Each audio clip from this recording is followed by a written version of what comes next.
question, I'm going to combine it. What is your vision for tech in the Valley, and also what do you think the future would be in technology and software? So I guess you can answer together or separate. Do we go first? What was the first part of that question? The future of tech in the Valley. The first part, yeah, what is your vision for, right? What is your vision? And where do you see it going? Yeah, so in technology, I've been in that space for quite a number of years. And I've seen some things that are sort of, I'm not in love with, the things I've seen for the most part, and I'll elaborate. But to start it off, essentially, I want to say that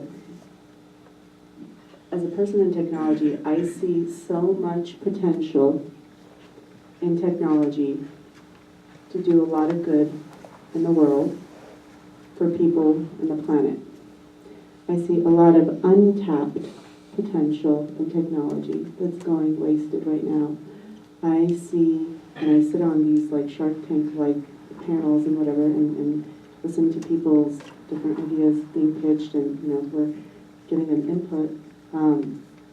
It saddens me, actually. It's kind of depressing that I see so many tech founders get up there and they start talking about their idea, their solution, their whatever it is that they've got, and it's profit driven, and there's nothing wrong with profit. This is capitalism, right? There's nothing wrong with profit, but profit without a soul, without conscience, there's something wrong with for me. That's empty capitalism, and that's what's gotten the world to where we're at right now with all the different issues we have. In terms of all the monopolies out there, all the the greed out there that's driving a lot of bad products on the market that do a lot of bad things to people, and yet still they pass through all these regulations, they pass through everything.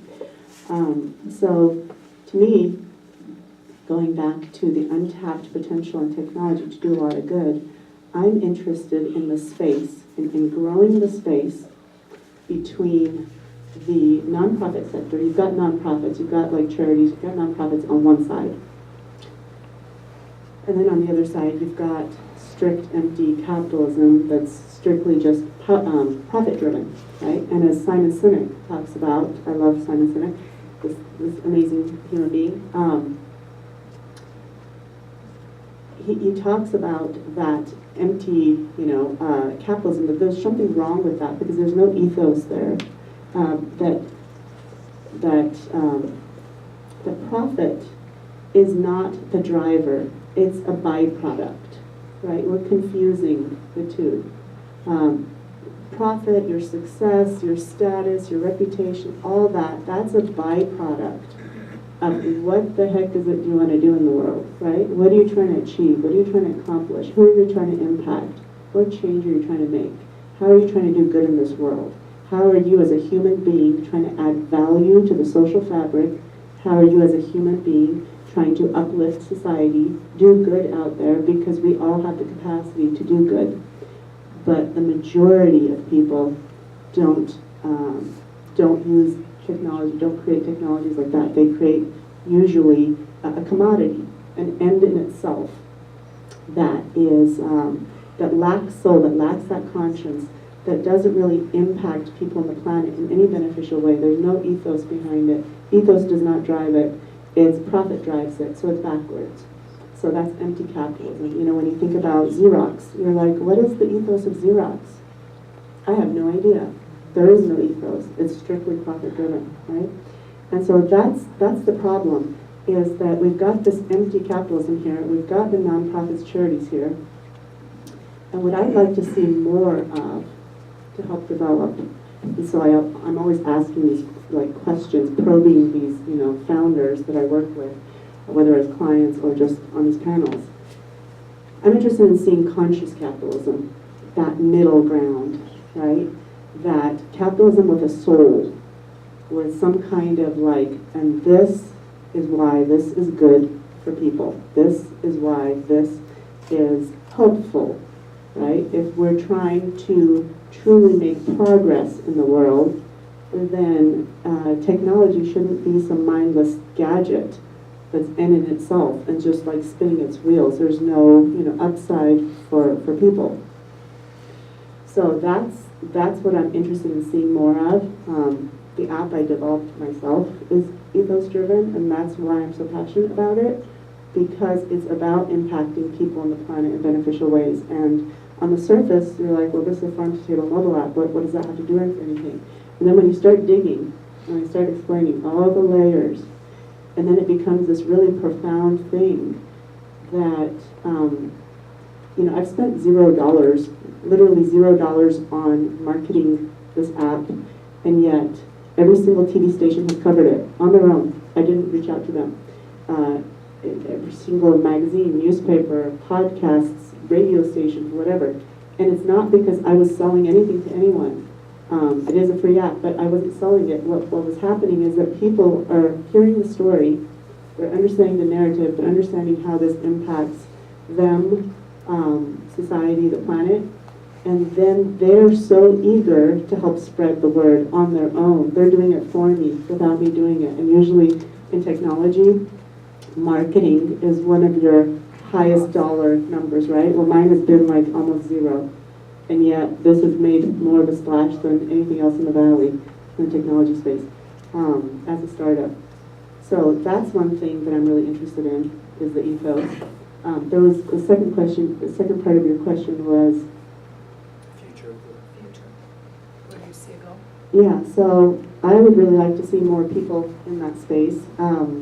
And each time I sit on one of these panels, I ask those probing questions that get people uncomfortable. But I want them to be uncomfortable because I'm not interested in being a part of the problem. I want to be a part of the solution. And I want people to think through intelligently, really like being considerate, thoughtful, understanding of the humanistic aspect of what the heck are you creating and why, right? Simon Sinek talks about the why. The why should drive it. Why are you doing this? What is the impact? And if we have time later on, I'll explain that with my app, but I don't want to go into it right now. Are you familiar with Conscious Capitalism, the organization here, WebPT? Can we hold the questions until the end, Yeah, please? please hold at the end. Just ask all the questions at the end. Thank you. So I have a completely different viewpoint, not completely different, but I have a different viewpoint than this. I think the future is software. I don't care what industry it is, I see it as software.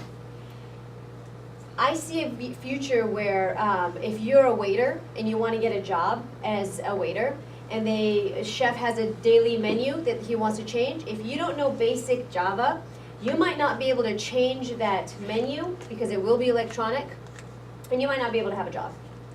I see future at the foundation, it will be software. I see social media changing, evolving. I think this is the first layer. It's going to completely turn into something different. I believe that it will become the new norm for us, right? Telephones were normal. When telephones came about, when cars came about, the technology was so strong that today we can't think of anyone not knowing what a car is or using. And I think software is that. With what Elon Musk has done, with that car is not a car. Tesla is not a car. That is a piece of software that you happen to sit in and move around with. That is the future. So outside of that, I can't imagine because I'm not the ones doing it. Like Xerox you brought up, and I think Xerox has a lot of to do with all of this. If it wasn't for Xerox, if it wasn't for what they created, they basically created the first computer. They had the funding, and they're the ones who pushed research and development. More research and more engineers came out of that company doing something different, but they had an environment where they could learn. To the third element of one of the things I do with social media, I'm switching again to social media, is that I think it's so important that I actually have a conference for girls, ages of 6 to 17. Harvard Review said that that is the age where girls fall off of STEAM fields, science, technology, engineering, and math. I train these girls on what they should be doing, and part of that is social media. And I teach these girls how to market themselves on social media. Because whether you like it or not, every one selfie that you're taking, you are now marketing yourself. Because when you go to college, those college admissions are gonna look at those pictures that you've put up of yourself, those silly, goofy ones, they're all gonna be looked at, right? So why not teach these girls how you're marketing yourself, how you want people to see you from a very young age? I have a 12-year-old, he's in the audience. He actually has an instructor that comes twice a week, an instructor who comes twice a week to teach him how to use Instagram. Because it's what the future is. So I want him to be safe. And the reason I don't do it myself is because a mother can't teach his own son. So we have to, I teach other girls, but for my own son, I have to hire someone. But it's about what you're putting on, how are you being safe, how are you using this tool? Is it a general communication tool? And then let's get a little creative. What are you developing? What purpose are you, what is this to you? So to finish my thought is that I think that just like the telephone and the car, future is software, it's that next thing. Everything you touch will have software somehow incorporated inside of it. It's going to be the next hammer. It's going to be the next tool. So that's where I see life going. So my position with that is, I believe that software was always there in a different manner. It is more pronounced today than it did before, maybe in 1970s and 80s. I agree that the social media is changing and already changing right before our eyes, to be honest. The only issue I have with all of this, as Rosa was mentioning, humanity. Humanity is taking a huge chunk into this. Unfortunately, for our children today, no one speaks to one another anymore. Everyone with all these emojis, you know, I always wonder, what is this? Everybody gives us a bilach to each other, and that means like. Even us Iranians do that to each other. And I'm like, are they giving me the finger, or are they meaning that good luck, or this is a great thing? So my whole thing is that a lot of times I like to always, and this is what I do at my work actually, part of my training is when you're walking into your office, allow yourself a few seconds to remove everything off of yourself. Because you come into a place, you bring all your baggage with you. And the other, that's one of the part of the humanity that is being missed. And the fact that our children don't get a chance to speak to each other. They keep texting each other. Even I text them when the dinner is ready. So, so the idea of software has to come with the awakening of the mass and having limits for the fact that, yes, these are all amazing tools to use, but should not take over what makes you you.